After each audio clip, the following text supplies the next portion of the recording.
What's up, everybody? Welcome to another episode of PLD-1138 on the PLD Project's YouTube channel. It's PLD. Good morning. It is Friday morning, about 7:30 in the morning on the East Coast. Just got home from work. I'm going to record this because I just watched the Clone Wars episode, Shattered, penultimate episode in the Clone Wars. I am so psyched. I couldn't wait to come talk about it, but I will. Just a few minutes first. As you know, in PLD 1138, I tend to also drop some news bits, do the media walkthrough I've been doing. Although today is not going to happen. I didn't get a chance to read anything further, so I'll have to wait until the next episode at least.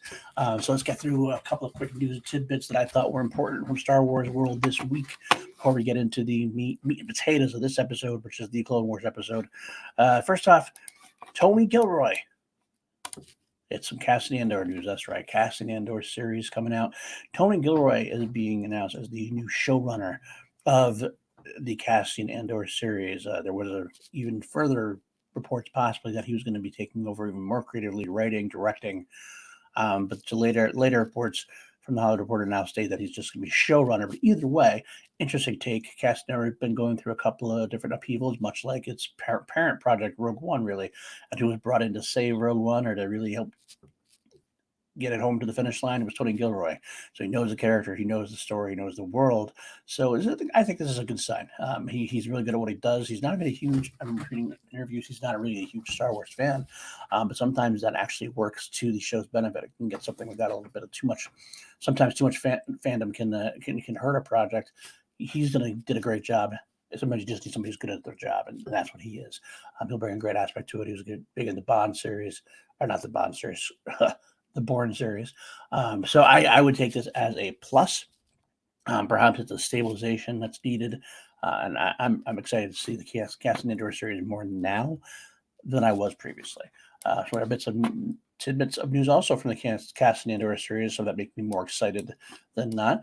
Denise Gao, Gough, not sure how to pronounce it. Denise Gao is being cast in an unknown role. I last saw her just this week when I watched The Kid Would Be King, 2019 Joe Cornish film, basically updating the Arthur legend to the modern time.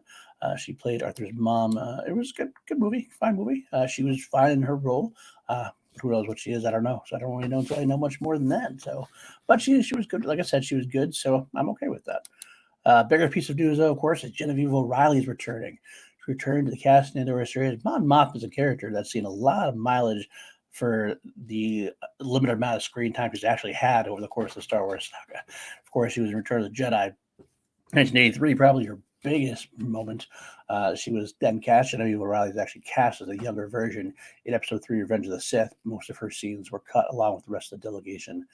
That was Padme's, basically all of Padme's part as far as returning to the Senate against Palpatine's rise to power. She did make an appearance in Episode 3, like I said. She also, though, made an appearance in Rogue One alongside Cassian Andor himself. Jimmy Smits as Bail Organa. So it's good to see her come back for more. She had a much greater role in the books. It's nice to see her fleshed out on screen. I like Genevieve O'Reilly in Rogue One. I think she's a great addition. So again, that makes me just a little bit more excited about Cassian Andor, who was always kind of the at this point the redheaded stepchild to the Obi-Wan series. I'm looking forward to the Obi-Wan series more than any of them. But Cassian, this news is good for me. So it's uptick just a little bit for me. I don't know about everybody else. If everybody else has any comments, feel free to put them in the comment section. I always like to hear what other people have to say about it. With that being said, last little bit of news. Star Wars show. This month's Star Wars show actually featured a cool segment. It was Dave Filoni and George Lucas. I know. They basically were talking about the Clone Wars, the history of the Clone Wars, how they got together, some of their favorite episodes. This was, I guess, initially filmed initially a panel that was in front of Lucasfilm employees that wasn't meant to necessarily go public, but they liked the conversation so much that they gave it to us on a Star Wars show. And for me, it was a great thing because I love seeing George Lucas involved anyway, shape or form. When he's talking, even with new Star Wars, I know he's not in charge anymore, but it's nice to see his being involved in any way, shape, or form with Star Wars, and great to see him and Dave Filoni. They have such a great camaraderie, such a great basically a master and a apprentice, master and Padawan kind of relationship. So I love seeing more of them. I would sit down and listen to these guys talk for hours Very interesting stuff that happened in Clone Wars. Some conversations there. But you know what? Speaking of Clone Wars, let's just get into it. Today's episode. I got the one image I'm going to throw up there. We'll just keep this up the rest of the time. This is this. We've been waiting for this the entire time. Like I said, I've been saying this entire review of this. This is the third part of the four-part saga of the Siege of Mandalore, the penultimate episode of the Clone Wars in general. Now, when they announced the Clone Wars was saved and coming back for one more season on Disney Plus, this is what we are waiting for. Anything else beyond these 4 episodes were gravy. Bad Batch, fine. Ahsoka's Walkabout, fine. I'd love to have some nice little precursors to the series. I've heard a lot of complaints about them. It's boring. Wasn't needed. It's filler. It's all going to be filler compared to this. This is the whole reason why you want to see this come back. This is the finishing tale that Dave Filoni wanted to tell, and he is totally so far hitting out of the park. All he has to do now is stick the landing. Hopefully he does so, because the first 3 episodes were great. This particular episode was even more, probably one of the biggest things we were waiting for. It opens up kind of not slowly, but it opens up an area where we're just kind of closing the door on the Mandalore part of the Mandalorian siege at this point. They have them all captured. They have taken Mandalore. They've handed the keys to the kingdom back over to Bo-Katan, which is of course great. I like that aspect. Katie Sackhoff's great. I hope we do see her in the Mandalorian eventually. But that was really kind of just get this out of the way now. We've done this. We got to take care of this. Let's move on to the meat and the potatoes of this part of the episode. We're all waiting for it's Order 66 time. Almost. I'm getting so excited I can't even talk. Basically, Ahsoka and Bo-Katan, they go with Rex. They talk to Jedi Council. We get to see a scene from episode 3. Again, the beginning is from in hologram form, the sequence where they're talking about moving against the Chancellor, possibly, and they're sending Anakin to tell the Chancellor that Grievous has been found. Obi-Wan is found him on Utapau and has engaged him in battle. It's the fateful scene. We know where Anakin's going, and unfortunately, Ahsoka has missed him. That was a sad moment for me. I kind of had wanted to see one more Ahsoka Anakin communication. Who knows? Maybe I'll get that next episode somehow. It'd be a weird place to do it unless it goes past episode 3. So hoping that's the case. I'm hoping it's a nice tease, because that would actually be even better if it's post Vader to a degree, or something. Not post Vader, obviously, but maybe something in between somewhere. When he talks to Palpatine. I don't know exactly what's going on. Actually, can't really make it at this point, because it's pretty much over. I'm pontificating on air live. Here we go. But either way, regardless, we have seen there. It's a great extended sequence, because just as the scene in episode 3 ends, Ahsoka comes into play, and she talks to the council. Mace being very arrogant and dismissive because she's not a Jedi anymore. Of course, Yoda being a lot less dismissive and more caring, wanting to see her come back, even at the end, despite the big difference between Mace and Yoda is made so crystal clear when Ahsoka starts asking questions about Chancellor Palpatine's role and why there's issues there. Mace says, this is council business, citizen, and he leaves. And Yoda sticks around, asks her what she needs to say to Anakin, because we had the problem with it, and what Maul said to Anakin earlier, and it's on Ahsoka's mind. Should she bring it up? I think with Mace dismissal, she's not going to, even though Yoda tries. Yoda, is there anything you want me to say to Anakin? At the end of the day, everybody else leaves, just Yoda and Ahsoka, and as Yoda signs off, he calls her Padawan still, even though it's been quite clear she's not ready to come back to the Jedi. She even says she's not ready to come back to the Jedi. It doesn't matter. Yoda still thinks of her as a Jedi, calls her Padawan. It's a really touching moment. That in place, Ahsoka grabs Maul, and they put Maul into the ship with the clones, and her and Rex go off, and they have this touching moment here where they have this talk about the war. They talk about the war and whether it was important enough. Ahsoka says, that she's always been, ever since she's been a Jedi, they've been in war. And Rex says the same thing. He says the war's almost over, but without the war, the clones wouldn't even be there. Ahsoka takes that in stride and says maybe that's a good thing that comes out of the war, that Rex was there. I got to meet Rex, and Rex is a good friend of hers now. It's great to see. But then we know it's coming. Rex gets called away for briefing. Asks Ahsoka if she wants to come with her. She doesn't. And Order 66 is enacted. And I was really interested to see what was going on. Now, I know at the end of season, the Lost missions, they had the big episode where Fives discovered the inhibitor chip. Rex found out about the inhibitor chip, but we didn't know exactly what had happened, and we weren't really sure how Rex was going to react. This was the heartbreaking moment. We knew how Cody reacted to Obi-Wan episode 3. We didn't know how Rex was going to react. And Ahsoka comes in, Rex starts initiating Order 66, the clones start following, but you see right away he's fighting it somehow. And he starts shooting at her, but it's kind of a confusing fashion. He says something about getting fives or fighting about fives while he's shooting at her. He's missing. He's up close and missing. So there's a little bit like he's not quite, his heart's not all in it at that point, but he can't really help himself. Ahsoka is able to fight off the clones and escape. Rex takes control and says we have to find her, and they explain to Order 66 that the Jedi are traitors and that everybody has to kill her. And if you don't, then whatever clone helps her would also be executed. He also gives the order to execute Maul. This is all taking place now. You know what's going on. This is all what we've been waiting for. Now, here's the interesting part of the episode to me. The one part that I don't know if I fully bought. By the end of the episode, I was okay with my initial.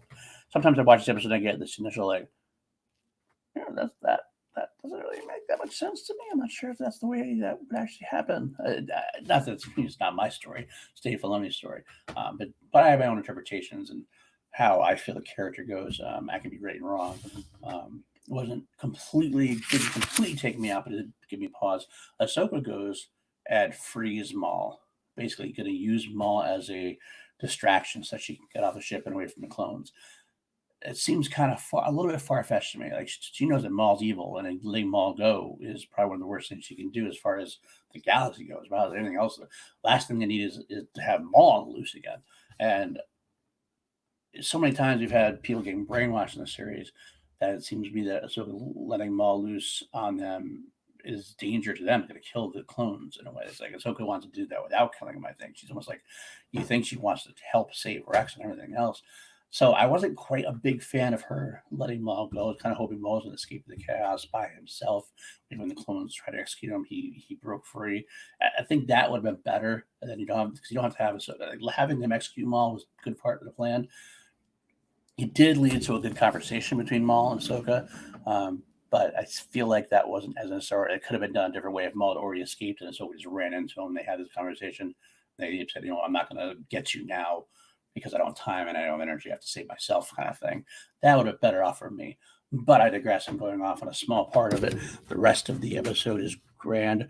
Ahsoka gets the help of some droids, which is very in tune with Star Wars. You activate some of the droids, and it gets help getting Rex alone. They get Rex alone, and they take him to the med bay because she finds out first about the inhibitor chip. She finds a report that Rex had made. Hi, Malcolm. Malcolm's Middle Earth Media in the chat. I'm going live now at these things and just letting loose, not really advertising, but seeing who shows up. Eventually, maybe people will. Good to see you, Malcolm. But anyway, talk about the Clone Wars. This is spoiler territory in case you haven't seen it. Ahsoka finds the report that Rex had made. He says it's going to fall on deaf ears, but he gives Ahsoka enough to realize there's something going on with the inhibitor chip. And so she gets Rex alone with help from the droids, and she gets Rex's inhibitor chip taken care of, at least to the point where when the clones break in again at this point, they start blasting, and she stops it, and Rex saves her, shooting them off. And Rex and her share a moment at the end where they realize something's going down, and Rex has this great, touching, chilling moment where it ends almost silently, where Rex informs her that all the clones are turning against all the Jedi all across the galaxy. And it's just so I got goosebumps thinking about it. I got goosebumps watching it. I got goosebumps now. I cannot wait for the finale. I don't know what's going to happen now because we're already headlong into it. Order 66 is happening. We're going to see where Ahsoka was during the Battle of Mustafar. I don't know if she's going to try to find Anakin, and obviously she's going to end up failing because we know that's the case. But her and Rex will find a way to get away, at least. Obviously got Maul loose on the ship at this point. Still a lot of loose ends to tie up for one last episode, but it's already been a doozy. I don't even know how the last episode could top this one. This is exactly what I wanted to see. I do want to point out also that the score in this episode was very, very cool. A very throbbing, summing, like droney, almost horror-like vibe to it because we all know it's going down. We know what's happening. This is just any episode where somebody's getting brainwashed and they're going to find a way at the end to fix it. They're not going to. We know this. But congratulations to Dave Filoni again. He's nailing this ending. 3 out of 3. 3 out of the 3 parts so far released. 3 out of the 4 total are 5s for me. Basically, I can't wait again. I'm saying it again and repeating myself. Can't wait for the next episode. I hope you all are loving this as much as I am. This is Star Wars to me. This is Clone Wars to me. One last time, we get to see it on May 4th. May the 4th be with us one last time. That being said, thank you very much for hanging out here with me for a little bit, a 15-minute show. I will get to do one more of these at least where I will review the final episode of the Clone Wars. Maybe I'll do some media walkthrough then. Probably not. I'll probably end up just doing Clone Wars thing at that point. Then after that, like I've said before, if you watch the last couple episodes, I'll probably pull back on the PLD-1138, start doing some more random time, a few more, not as weekly basis. So I'll return to a weekly basis when I have something to review, like The Mandalorian Season 2, or the Cassian Andor series, or Obi-Wan series, stuff like that, or another animated series. We'll find out. But I might come back every once in a while and just drop some media walkthroughs, do that, update it as I go along with that. Maybe as I read stuff, if I have stuff to add or review, rather, books when I read them, etc., etc. Otherwise, you can find me on this channel. I'm doing my episode walkthroughs of V, 1983 sci-fi show. I do that every Wednesday morning. Usually I drop that down live now. And, of course, I'm also developing some other shows. One of the biggest shows I'm going to develop soon now, the PLD-1138, will be less than once a week now, getting into the Harris dance. Ed Harris, my favorite actor of all time, is going to be the first person whose oeuvre I kind of go through bit by bit. I'll eventually do other actors and directors as I get through them, but Ed Harris is my favorite place to start. It's about 77 plus films I'm going to get through. That should take up some time. I also got another show in development called Not That Bad, which you'll find out more about when I have a launch. That'll be a live stream on a Sunday night at some point. Otherwise, thanks for staying with me. Like, thumbs up, subscribe, all that good stuff. And I will see you next time. And the force be with you, folks, always.